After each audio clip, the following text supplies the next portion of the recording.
ዛሬ እስኪ አንድ ክላይንት እኛ ጋር ሲመጣ ማወቅ የሚፈልጋቸውን ነገሮች እነግራቸዋለሁ። ለምሳሌ አንደኛ ሎኬሽን ነው። ሎኬሽን ስንል የት ነው ቦታው የሚገኘው፣ ሳይቱ የሚገኘው የት ነው? ቦሌ ቡልቡላ አዲሱ መንገድ ላይ ወደ ኮይ የሚያስኬደው አዲሱ መንገድ ላይ። ሁለተኛ ባለ ስንት መኝታ ነው የሚፈልገው ብለህ መጠየቅ አለብን። ለምሳሌ ባለ 2 መኝታ የሚፈልግ ከሆነ በ70 ካሬ፣ በ82 ካሬ እና በ127 ካሬ የቤት አማራጭ አለን። ከዛስ በሰሚ ፊኒሽድ ነው ወይስ በፉል ፊኒሽድ ነው? ፊኒሺንጉን ራሱ ክላይንቱ ነው የሚሰራው ወይስ ድርጅቱ ሰርቶ ነው የሚያስረክበው የሚለውን ነገር መጠየቅ አለብን። ለምሳሌ በሰሚ ፊኒሽድ ከሆነ ዋጋው አቬሬጅ ዋጋው ማለት ነው በ70 ካሬ 4.9 ነው የሚባለው፣ በ82 ካሬ ደግሞ ወደ 5.7 ይሆናል ማለት ነው። አከፋፈል ያ ማለት እንዴት ነው አከፋፈሉ? ቅድመ ክፍያ እኛ ጋር ከ10% ጀምሮ ነው የምትችሉት።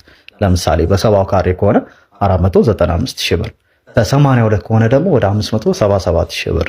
ቀጣይ ክፍያስ? እነዚህ ነገሮች ከታች ያሉትን ስልኮች ተጠቀሙና ቀጠሮ አስይዛችሁ ከኔ ጋር በግልጽ ማውራት እንችላለን። ዲስካውንቶችም አሉ። እናመሰግናለን።